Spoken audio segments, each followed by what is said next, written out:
Friends, ಎಲ್ರಿಗೂ veg ಚಾನಲ್ಗೆ ಸ್ವಾಗತ. ಇವತ್ತು ನಾನು ನಿಮಗೆ ಇಲ್ಲಿ ಒತ್ತು ಶಾವಿಗೆ ಮಾಡೋದು ಹೇಗೆ ಅಂತ ತೋರಿಸ್ತಾ ಇದ್ದೀನಿ.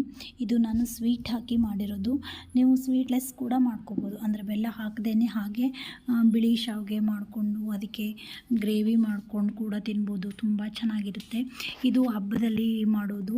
ನಾವು ಇದನ್ನು ಯಾವುದ್ರಲ್ಲಿ ಮಾಡ್ತೀವಿ ಅಂದರೆ ನುಗ್ಗಲು ಹುಣ್ಣಿಮೆ ಅಂದರೆ ರಕ್ಷಾಬಂಧನಕ್ಕೆ ಮಾಡ್ತೀವಿ, ಅದರದ್ದು ಸ್ಪೆಷಲ್ ಇದು.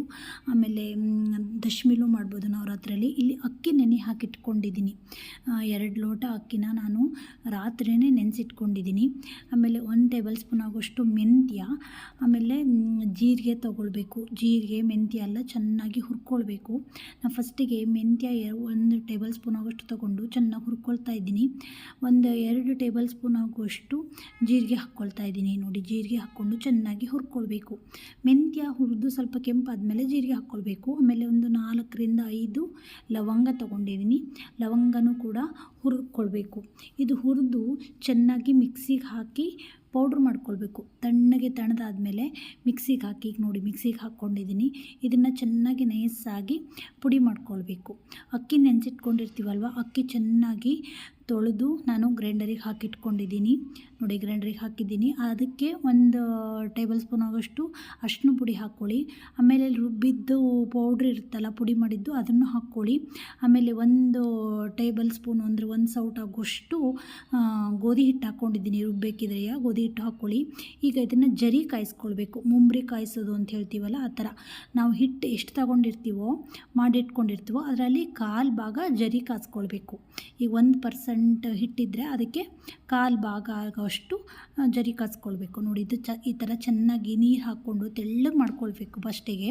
ಆಮೇಲೆ ಇದಕ್ಕೆ ಒಂಚೂರು ಉಪ್ಪು, ಒಂಚೂರು ಬೆಲ್ಲ ಹಾಕ್ಕೊಂಡು ಚೆನ್ನಾಗಿ ಕಾಯಿಸ್ಕೊಳ್ಬೇಕು. ಈ ಥರ ಗಟ್ಟಿ ಆಗಬೇಕು. ನೋಡಿ, ಈಗ ಕಾಯ್ತಾ ಇದೆ. ನಮ್ಮ ಚಾನಲನ್ನು ಸಬ್ಸ್ಕ್ರೈಬ್ ಮಾಡಿಲ್ಲ ಅಂದರೆ ಈಗಲೇ ಸಬ್ಸ್ಕ್ರೈಬ್ ಮಾಡ್ಕೊಳ್ಳಿ. ನಾನು ಬಿಡೋ ಹೊಸ ರೆಸಿಪಿಗಳೆಲ್ಲ ನಿಮಗೆ ನೋಟಿಫಿಕೇಷನಲ್ಲಿ ಬರುತ್ತೆ. ನೋಡಿ, ಈ ಥರ ಗಟ್ಟಿ ಆಗಬೇಕು. ತಣ್ಣಗೆ ತಣಿಯೋ ತನಕ ಬಿಡಬೇಡಿ. ಮತ್ತು ಗಟ್ಟಿ ಆದಮೇಲೆ ಈ ಥರ ಹಿಟ್ಟಿಗೆ ಹಾಕಿ ಚೆನ್ನಾಗಿ ಮಿಕ್ಸ್ ಮಾಡ್ಕೊಳ್ಳಿ. ನೀವು ಹುಟ್ಟಲ್ಲೇ ತಿರ್ಸ್ಕೊಂಡ್ರೂ ಆಗುತ್ತೆ, ಇಲ್ಲ ಅಂದರೆ ಇದು ಮಿಕ್ಸ್ ಮಾಡಲಿಕ್ಕಾಗಿಲ್ಲ ಅಂದರೆ ಇನ್ನೊಂದು ಸಲ ಗ್ರೈಂಡರಿಗೆ ಹಾಕ್ಕೊಂಡ್ರೂ ಆಗುತ್ತೆ, ಇಲ್ಲ ಅಂದರೆ ಸ್ಮ್ಯಾಶರಲ್ಲಿ ಸ್ಮ್ಯಾಶ್ ಮಾಡಿಕೊಂಡ್ರೂ ಆಗುತ್ತೆ. ನಿಮ್ಮ ಅನುಕೂಲ, ನೀವು ಹೇಗೆ ಮಾಡ್ಕೊಳ್ತೀರಾ.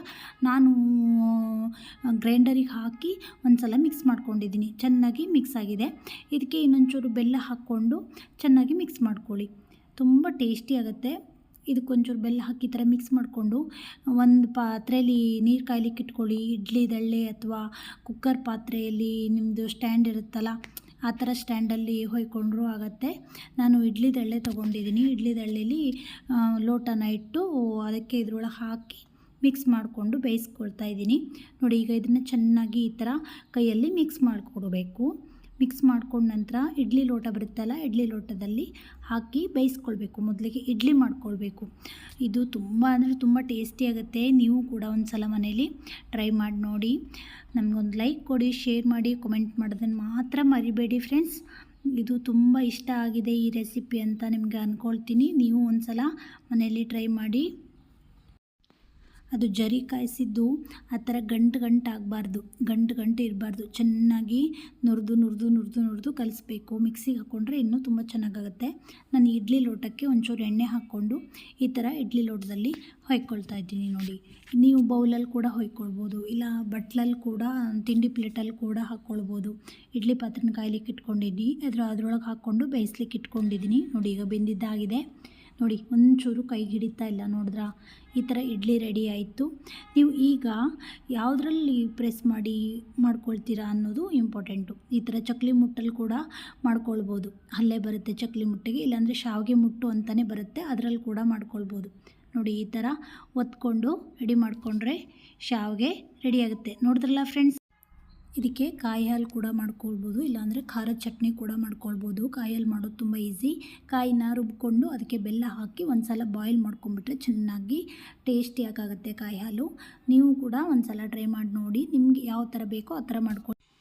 ಮತ್ತೊಮ್ಮೆ ಹೊಸ ರೆಸಿಪಿಯೊಂದಿಗೆ ಬರ್ತೀನಿ. ಅಲ್ಲಿವರೆಗೂ ವೆಯ್ಟ್ ಮಾಡ್ತಾಯಿರಿ. Thank you. Take care. Bye friends.